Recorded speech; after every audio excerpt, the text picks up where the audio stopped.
Halo semuanya, perkenalkan nama saya Maria Yenifita dari Laut dengan NIM 2407010111. Saya merupakan mahasiswi semester 2 kelas B dari Prodi Kesehatan Masyarakat. Jadi pada kesempatan ini saya akan membahas terkait Theory of Planned Behavior atau TPB. Jadi, Theory of Planned Behavior atau TPB sendiri merupakan teori psikologi yang menjelaskan hubungan antara keyakinan dan juga perilaku seseorang. Theory of Planned Behavior dikembangkan oleh Icek Asjen pada tahun 1985 sebagai pengembangan dari Theory of Rational Action atau TRA yang awalnya dikemukakan oleh Martin Fishbein dan juga Asjen pada tahun 1975. Theory of Planned Behavior bertujuan untuk memprediksi dan juga memahami perilaku manusia dengan menambahkan komponen kontrol yang dirasakan ke dalam model Theory of Rational Action yang sebelumnya hanya mempertimbangkan sikap dan juga norma subjektifnya.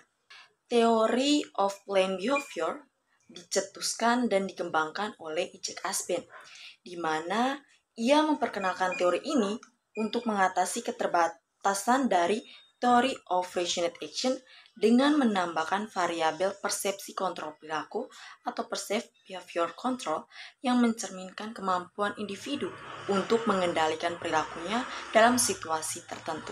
Adapun komponen-komponen dari Theory of Planned Behavior sendiri, di mana yang pertama ada sikap terhadap perilaku. Ini merupakan evaluasi positif atau negatif seseorang terhadap perilaku tertentu berdasarkan keyakinan tentang konsekuensi perilaku tersebut.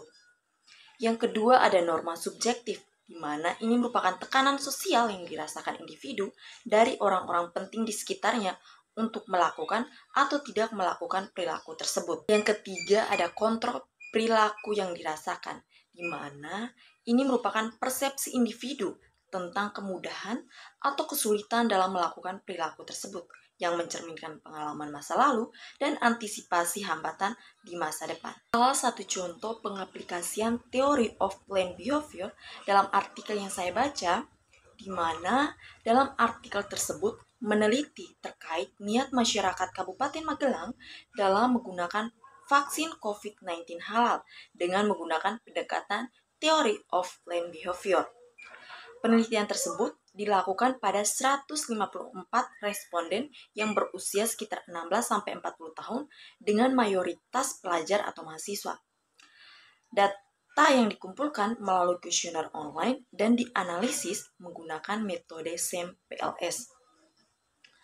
Latar belakang dari penelitian tersebut adalah rendahnya tingkat vaksinasi di Magelang meskipun pemerintah telah menyediakan vaksin halal dan ada fatwa MUI yang mendukung kehalalannya. Keraguan masyarakat terhadap vaksin terutama dipengaruhi oleh informasi dari media sosial menjadi salah satu hambatan utamanya. Selanjutnya, penerapan Theory of Planned Behavior dalam penelitian. Yang pertama, sikap, di mana dalam penelitian ini sikap terhadap vaksinasi halal, misalnya percaya vaksin itu baik, aman, dan sesuai syariat, terbukti mempengaruhi niat untuk melakukan vaksinasi. Yang kedua ada norma subjektif, di mana norma subjektif difokuskan pada pengaruh media.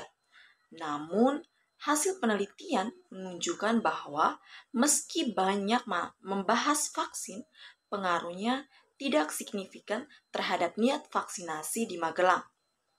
Yang ketiga ada Perceived Behavior Control atau persepsi kontrol. Misalnya, kemudahan akses vaksin, kepercayaan diri untuk divaksin juga tidak berpengaruh signifikan pada niat vaksinasi. Implikasi temuan yang didapatkan yaitu sikap menjadi faktor kunci.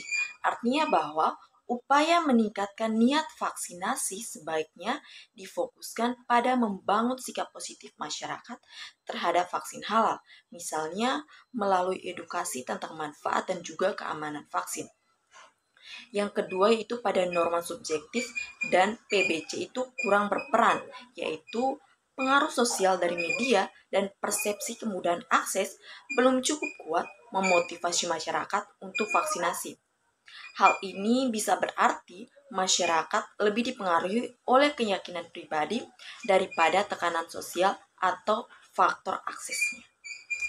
Sekian penjelasan dari saya. Semoga materi ini dapat bermanfaat.